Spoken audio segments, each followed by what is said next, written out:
नमस्कार, मैं हूं कोमल राव। आप देख रहे हैं एनजेपी हरियाणा। दोस्तों, 10 जून को रेवाड़ी जिले के कोसली क्षेत्र के गांव नठेड़ा में एक ऐसा आयोजन हुआ जो कहने को बेशक सामाजिक था, लेकिन इसका संदेश राजनीतिक था। हम बात कर रहे हैं भाजपा के वरिष्ठ नेता वीर कुमार व उनकी पत्नी अमर प्रभा के विवाह के गोल्डन जुबली समारोह की। वीर कुमार की शादी की 50वीं वर्षगांठ इसलिए खास थी क्योंकि बकायदा मंच सजाया गया और प्रतिभाओं का सम्मान किया गया।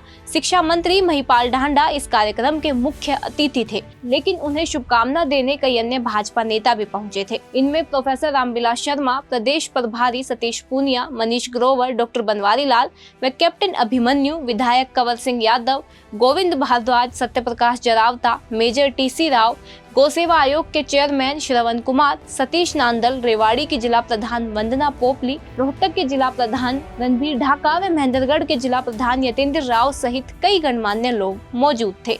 अपने मित्रों व परिचितों में बाबूजी के नाम से पहचान रखने वाले वीर कुमार 3-4 दशक पहले भाजपा की हरियाणा इकाई के ताकतवर नेताओं में शामिल थे। उनकी शादी की सालगिरह खबर इसलिए है क्योंकि 10 जून को अपनी शादी के तुरंत बाद वीर कुमार को आपातकाल के कारण भूमिगत होना पड़ा था। उन्हें शादी के लिए भी 3 दिन की छुट्टी मिली थी। जिस समय उनकी शादी हुई थी उस समय वे आरएसएस के कैंप में प्रशिक्षण ले रहे थे। प्रशिक्षण के बीच ही उन्हें 8 से 10 जून तक शादी की छुट्टी मिली थी।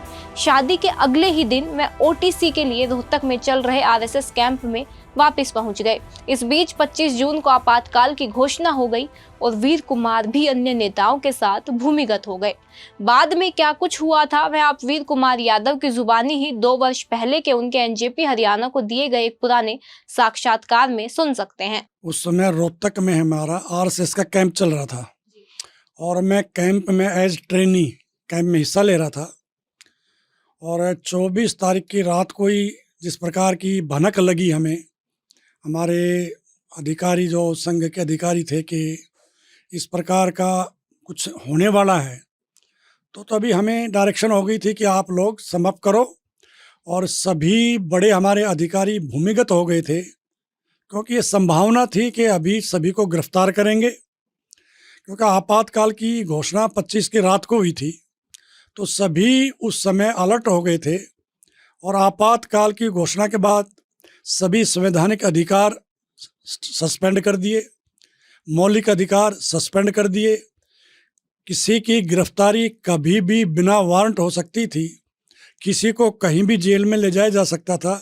तो इसलिए ये था कि हमने आपातकाल के विरोध में जन जागरण करना है, महाअभियान चलाना है, इसलिए गिरफ्तारी नहीं देनी है, भूमिगत रहना है और आंदोलन में अपनी भूमिका अदा करनी है। इसलिए लगभग सभी बड़े अधिकारी भी और हम सब भी भूमिगत हो गए थे। तो आप तारीख बता सकते हैं लगभग किस तारीख को आपकी गिरफ्तारी हुई थी और कैसे हुई थी? देखिए, एक बहुत बड़ी कहानी है। 12 जून 74 को जैसे श्रीमती इंदिरा गांधी का चुनाव सेट असाइड हुआ, हिंदुस्तान के इतिहास में पहली बार कि सीटिंग प्रधानमंत्री का चुनाव रद्द होना राजनारायण जी की पिटीशन पर हुआ था। और उसके पश्चात जिस प्रकार से उन्होंने अपनी कुर्सी बचाने के लिए 25 जून 75 को आपातकाल की घोषणा की, तो उस समय परिस्थितियां देश में इस प्रकार की हो गई थी कि सभी इलेक्ट्रॉनिक मीडिया, प्रिंट मीडिया, यानी कि सब प्रकार के मीडिया पर प्रतिबंध हो गए थे। सभी पॉलिटिकल पार्टीज़ की पॉलिटिकल एक्टिविटीज़ इन पर प्रतिबंध हो गया था।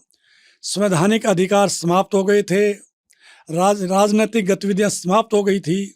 तो इनके खिलाफ एक जन जागरण चलाने के लिए सभी नेता जेल में डाल दिए थे। तो उस समय जितनी पॉलिटिकल पार्टी थी सबका विलय हुआ।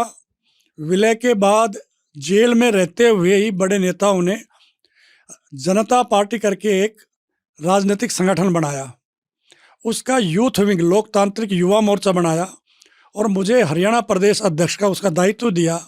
तो मेरे जुम्मे ये था कि मैं युवाओं को जागृत करूं, क्योंकि राजनीतिक सभी दलों के नेता जेल में थे और ये एक भय था, उसमें खौफ का वातावरण था कि कभी चुनाव होंगे भी कि नहीं होंगे। जिस प्रकार से जुडिशरी पर भी एक प्रकार से प्रतिबंध लग गया था, मीडिया पर भी प्रतिबंध लग गया था और ऐसा लग रहा था, खौफनाक एक वातावरण था देश में कि मालूम नहीं अब कभी चुनाव होंगे कि नहीं होंगे। तो राजनीतिक दलों ने इकट्ठे होकर जैसे राजनीतिक पार्टी गठन किया, तो हमें दायित्व था देश भर में घूमकर और एक जन जागरण अभियान चलाएं कि इस आपात के काल के विरोध में एक बड़ा आंदोलन खड़ा तो करें। आप ये बता सकते हैं कि हरियाणा के कौन कौन से बड़े लीडर उस समय आपके साथ थे या आपातकाल के समय जो जेल गए थे? देखिए, आपातकाल के टाइम मेरे जुम्मे जो काम था ये था, एक दर्पण नाम की पत्रिका निकलती थी, क्योंकि भारत में तो कोई समाचार पत्र उस तरह के समाचार प्रकाशित नहीं करते थे, लेकिन लोगों को वस्तुस्थिति बताने के लिए तो मेरे जुम्मे एक संघ का एक प्रभार होता है, विभाग। हिसार, सिरसा, फतेहाबाद 3 जिलों में दर्पण नाम की पत्रिका को प्रमुख लोगों तक पहुंचाना, आम लोगों तक, फिर ताकि वो आगे उसको आगे बांट सकें, लोग पढ़ सकें, जो बहका वातावरण वो ख़त्म हो, लोगों में एक जागृति आ सके और लोग इस प्रकार के अन्याय और इस प्रकार के तानाशाही जो प्रवृत्ति की जो सरकार थी उसके खिलाफ आवाज़ बुलंद कर सके, खड़े हो सके। तो मेरे जुम्मे दर्पण नाम का जो एक पत्रिका थी उसको उन 3 जिलों में गुप्त रूप से रहकर पहुंचाना, वो ताकि लोगों में जागृति आ सके। तो पहला काम तो मेरा ये था। दोस्तों, साक्षात्कार में वीर कुमार यादव ने अपने बारे में जो कुछ बताया था वह आप सुन चुके हैं। कार्यक्रम में पहुंचे वक्ताओं ने और मंच संचालन कर रहे सत्यवीर नहाडिया ने भी वीर कुमार की शान में बहुत कुछ बताया। उनके गांव नठेड़ा के लोगों ने भी अपने लाल की जी भरकर तारीफ की। आज के लिए इस खबर में बस इतना ही। धन्यवाद।